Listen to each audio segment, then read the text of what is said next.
विश्वम दर्पण दृश्यमान नगरी तुल्यम निजांतर्गतम पश्यनात्मनि माया बहिर्बोधभूतं यथा निद्रया या साक्षात् कुरुते प्रबोध समये स्वात्मानं नैवाद्वयं तस्मै श्री गुरुमूर्तये नमः। इदं श्री दक्षिणामूर्तये। ओम। इस वीडियो में 40वां श्लोक है।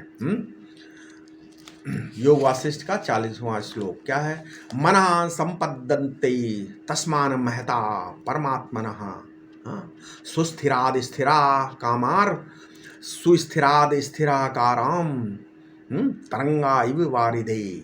जैसे शांत समुद्र से तरंगे उत्पन्न होती हैं, उसी प्रकार इस अनंत सर्वव्यापी आत्मा से, ब्रह्म से ये चंचल मन उत्पन्न होता है। यहाँ पर ये समझना है कि ये मन के उदय के साथ ही ये जगत उत्पन्न होता है तथा मन के विलय के साथ ही इस जगत का भी लय हो जाता है। इस शरीर को मैं समझना भ्रांति है। ठीक है, ये भ्रांति कहाँ हुई? बुद्धि में होती है ना। कहाँ हुई? बुद्धि में। वहाँ जड़ता के अत्यंत स्वच्छ स्तर पर, जहाँ जड़ता और चेतनता का भेद नहीं मालूम पड़ता, वहाँ चिच्छाया पड़ी हुई है ना, बताया ना, वो आभास है। समष्टि में वही ईश्वर के नाम से जाना जाता है। इसमें कभी भी भ्रम नहीं होता है, ईश्वर में अज्ञान नहीं होता, विकार नहीं होता। परंतु ये जो व्यष्टि में है ना, अंतःकरण का स्वच्छ स्थल है, यहाँ जो छाया रहती है ना, इसमें वो चिच्छाया चूंकि व्यष्टि बुद्धि से संबंध रखती है ना, इसलिए यहाँ भ्रांति हो जाती है। भ्रांति का मतलब क्या होता है? भ्रमणम भ्रमा, मतलब भ्रमण करना, भटकना, है ना। जैसे हम टहलने निकले हवा खाने, वैसे ही बुद्धि हवा खाने निकलती है, मन निकलता हवा खाने। गंध का मजा लेता है, आँख से देखने का मजा लेता है, दिल से प्यार का मजा लेता है। अपने स्वरूप को ना जानना ज्ञान है और अपने को देह जानना भ्रांति है। समझ गए? अज्ञान और भ्रांति अलग अलग है। क्या बताया हमने? अपने स्वरूप को ना जानना ज्ञान है, अपने को देह जानना भ्रांति है। और अज्ञान और भ्रांति, भ्रांति वृत्ति है, भ्रांति कार्य है, और अज्ञान क्या है? कारण। समझ में आ गया? रस्सी को न जानना अज्ञान है तथा रस्सी को सांप जानना, समझ लेना, भ्रांति होती है। समझ में आ गया? और ये चिच्छाया ही माया है। इसके आगे 41वां श्लोक क्या है? यत स्वयं स्वैरेयम एव आशु संकल्पयति नित्यशः तेनेयम इंद्रजाल श्रीजागर्ति प्रवितन्यते। मतलब मन में प्रत्येक क्षण तरह तरह के विचार और कल्पनाएं आती रहती हैं। मन के जागृत होने पर ये सारा जगत जादू की तरह प्रकट हो जाता है। ठीक है, ये जगत मात्र एक मन कल्पना ही है। मैत्रायणी उपनिषद के अनुसार क्या है? मन एव मनुष्याणाम कारणम बंधमोक्षयो बंधाय विषयाशक्तम मुक्तये निर्विषयम स्मृतम। व्यक्ति का मन ही बंधन और मोक्ष का कारण है। मन क्या करता है? इंद्रियों आदि के साथ संयुक्त होकर क्या करता है? बंधन का कारण बनता है। और जब मन इंद्रियों विषयों आदि से अनासक्त होता है, तब वही मन मोक्ष का भी कारण होता है। एक मन है और एक मन को चलाने वाला है। सुसुप्ति में, गाढ़ी निद्रा में दोनों नहीं रहते हैं। ठीक है, पहले कहते हैं हम देह से अलग, प्राण से अलग, मन से अलग, फिर हमको ही कहते हैं कि सब तुम हो। नहीं, तो ये तो बिल्कुल उल्टी बात हो गई। पहले बोलते अलग, फिर बोलते सब तुम हो। तो जो लोग दीर्घ काल तक सत्पुरुषों या महात्माओं का सत्संग नहीं करते, गुरु का संग नहीं करते, उनके ध्यान में ये बात नहीं आती। ये एक तरकीब है, एक युक्ति है। ये तो देह से मैं को अलग करने की युक्ति है। ठीक है, वास्तव में तुम सब हो। इदम सर्वम यदय आत्मा, इदम सर्वम यदम आत्मा, मतलब देह के लिए नकार दिया गया कि तुम देह नहीं हो, और सबके लिए नकार दिया कि हाँ तुम सब हो। तो ये नकार और सकार ना, तुम देह को हो इस भ्रांति को नकार दिया, और तुम सब हो इस बात को भी तुम सब हो इस बात को सकार दिया, मान लिया, माने है ना कि हाँ तुम सब हो। इसलिए वहाँ क्या है? इसलिए कहा गया क्या? यस्मिन् दृष्टे श्रुते मते सर्वम दृष्टम श्रुतम विज्ञातम भवति। एक ऐसी वस्तु है कि उसको देख लो, सुन लो, उसका विचार कर लो, उसका अनुभव कर लो, तो फिर क्या होता है? फिर सबका दर्शन हो गया, सबका श्रवण हो गया, सबका मनन हो गया, सबका विज्ञान हो गया।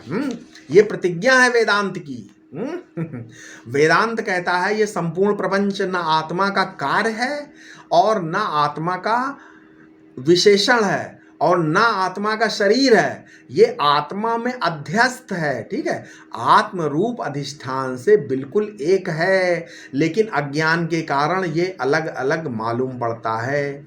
आप अपने आप को मिट्टी का टुकड़ा ना समझो। अरे आप अपने आप को आकाश क्यों नहीं समझते हो? श्री उड़िया बाबा जी बोलते हैं महात्मा का शरीर आकाश के समान अनंत होता है ना। तो आप अपने को आकाश क्यों नहीं समझते हो? आपकी चेतनता और आकाश की विशालता दोनों बिल्कुल एक है। आकाश की सी विशालता और आत्मा की सी चेतनता, इसकी का नाम है ब्रह्म। सर्व माने क्या? टुकड़े टुकड़े मिलकर सर्व बनता है। अब सर्व कहाँ है? आत्मा में सर्व है या सर्व से आत्मा है? आप सब कणों के प्रकाशक हो। आपके सामने क्षण आते रहते हैं, कण उड़ रहे हैं, स्थान कभी चौड़ा कभी संकीर्ण हो रहा है। सर्व असल में आप में अध्यस्त है और आप सर्व के अधिष्ठान हैं, सबस्ट्रेटम हैं। माने आप क्या हैं? आत्मा है। देखो, चेतन में दो अवस्था नहीं होती, आत्मा में सर्व दिखाई पड़ रहा है। ये कैसा है? जैसे रस्सी में सांप, मन में स्वप्न, आकाश में तिरमिरे, इस प्रकार बाधित होकर के मिथ्या और सत्य का जो संबंध होता है, बाधित करके मिथ्या और संबंध का सत्य का संबंध होता है, वही आत्मा और सर्व का संबंध है। ठीक है, अब इसके आगे 42वां श्लोक क्या है? यथा बालस्य बेतालो मृत्यु पर्यंत दुखदः असदेव सदाकारम तथा मूढ़मतेर जगत।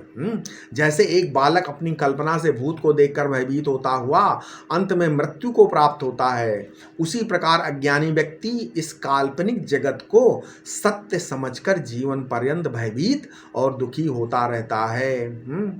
देखिए, ये मनुष्य शरीर कोई चैतन्य का विकार नहीं है, ये समझो पहले। ये प्रकृति का विकार, प्रकृति का भी विकार नहीं है। ये कर्म के अनुसार बनाया हुआ व्यवस्थित है। ये हमारा शरीर है, इसको चाहे जड़ मानो चाहे चेतन मानो। ठीक है, बिना कर्म के ये शरीर उत्पन्न नहीं हो सकता। ये कर्मजन्य मानी व्यवस्थित है। ये कर्म भी दो प्रकार से बनता है। ठीक है, विकार युक्त कर्म और कर्तृत्व पूर्वक कर्म, दो प्रकार के कर्म है ना। एक तो विकार युक्त, दूसरा कर्तृत्व पूर्वक कर्म।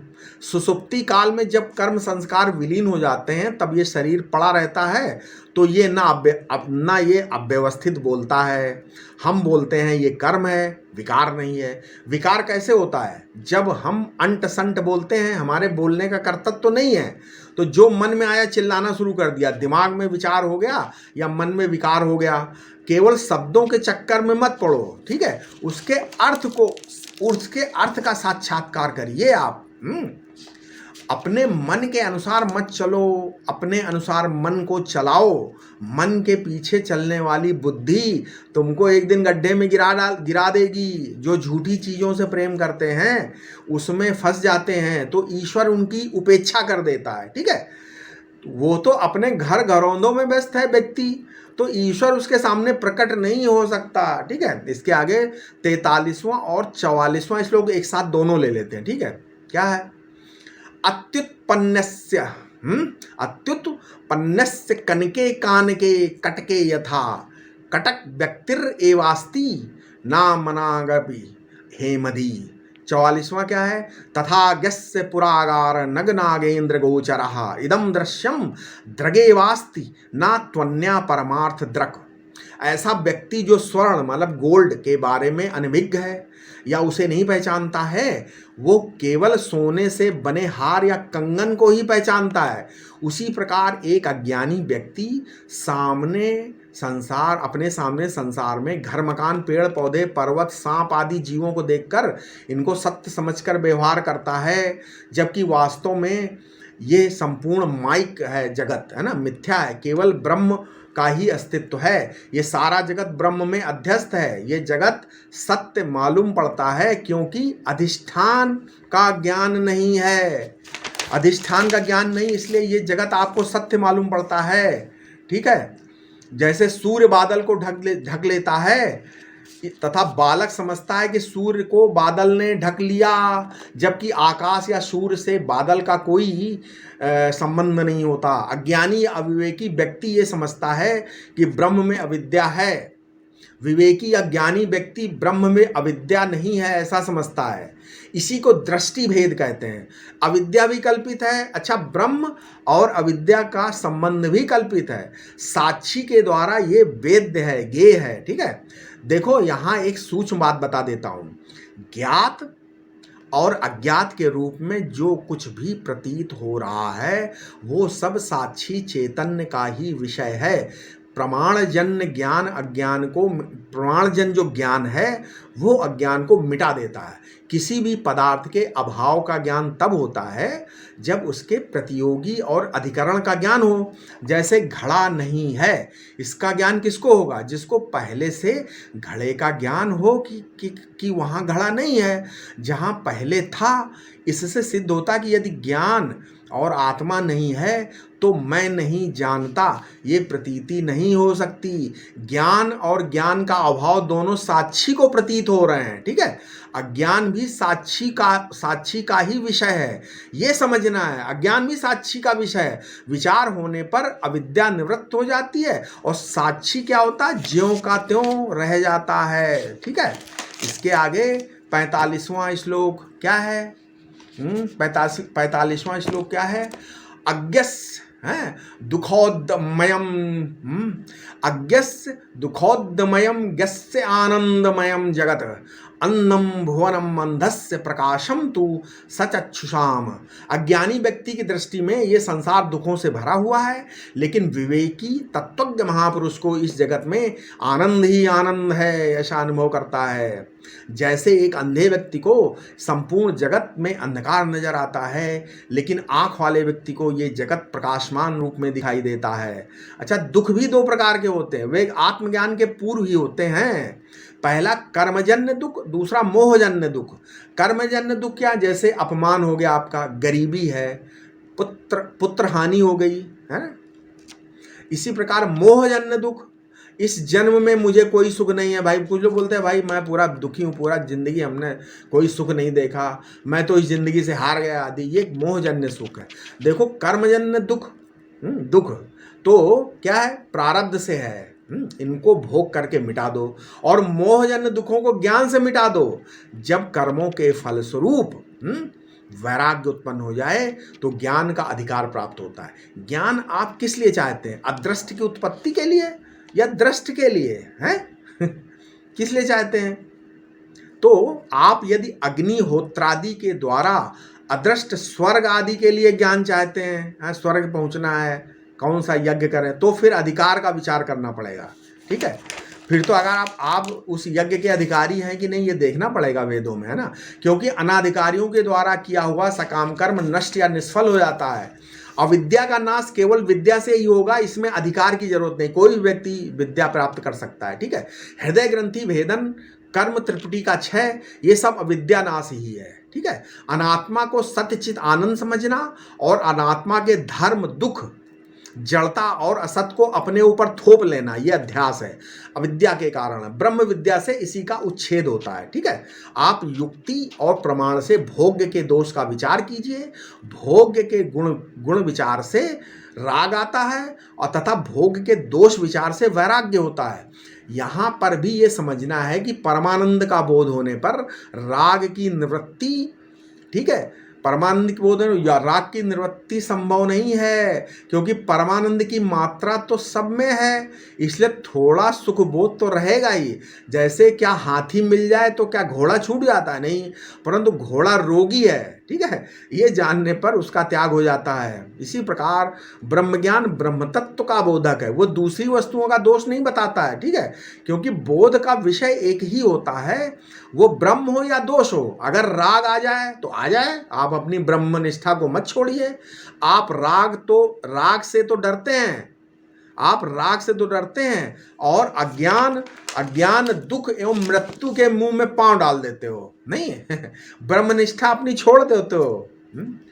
बड़े बड़े वेदांतियों को हमने देखा 20-20, 30-30 साल से वेदांती हैं वो अभी भी बोलते हैं अरे थोड़ा सा कम ही रह गया, हमको संतोष नहीं है। ठीक है, ये कच्चे वेदांतियों का, किसी दिन इस पर एक वीडियो बनाएंगे कच्चे वेदांतियों के बारे में। ठीक है, आप अपने अत्यंत जीवन में जीते रहिए, अनंत जीवन, आप अपने अनंत जीवन में ब्रह्मनिष्ठा नहीं छोड़नी है, अनंत जीवन में जीते रहिए, राग आए चाहे द्वेष आए। अनात्मनिष्ठ आगंतुक दोषों के कारण आप अपने ब्रह्मस्वरूप होने में कोई शंका मत कीजिए। इन सारे राग द्वेषों की अचूक महाऔषधि ये बताए देता हूं, दो हैं, पहला दोष दृष्टि और दूसरा ब्रह्म दृष्टि। आप ध्यान कीजिए, कोई ब्रह्म चिंतन करने बैठा, उसी समय पूर्व संस्कार के कारण कोई राग द्वेष आ गया मान लो, तो उसकी चिकित्सा कर लेनी चाहिए। आप क्या करते हैं, उसकी चिकित्सा यानी दोष दृष्टि और ब्रह्म दृष्टि छोड़ बैठे और अपने ब्रह्म ज्ञान पर ही संदेह करने लगे, अरे भाई हाय हाय मैं ब्रह्म हूँ कि नहीं हूँ, अरे मैं अंदर ये कैसे दोष आ गया। ऐसे व्यक्ति की ब्रह्मनिष्ठा कभी बन नहीं सकती। भगवान श्री कृष्ण ने गीता में 3 प्रतिबंध बताए, अज्ञान, अश्रद्धा और संशय। प्रतिबंध न होने पर ज्ञान तत्काल अज्ञान को नष्ट कर देता है। कर्मजन्य सुख मोक्ष सुख नहीं है, अतः मुमुक्षु को कर्म त्याग करके ब्रह्मानुसंधान करना चाहिए। उपनिषदों में शांत, दांत, उपरति, तितिक्षा आदि का वर्णन है। विरक्त के लिए ही श्रवण और मनन है, त्याग के बिना श्रवण मनन होगा ही नहीं। ठीक है, भली भांति विचार करने के बाद, ठीक है, क्या करना है, कर्म त्याग उचित लगने लगेगा ना। ठीक है, इसलिए जो ब्रह्म रूप में प्रवेश करना चाहता है उसी जिज्ञासु का कर्म त्याग में अधिकार है। जो अपने को कर्ता भोक्ता मानता है, साधन साध्य वस्तु को चाहता है, उसका कर्म त्याग में अधिकार नहीं है। आत्मा और ब्रह्म की एकता के ज्ञान से ही नित्य प्राप्त मुक्ति के प्रतिबंध दूर होकर उसकी अभिव्यक्ति होती है। ठीक है, अब इसके आगे हम अपने अगले वीडियो में बताएंगे। ठीक है, ओम शांति शांति शांति।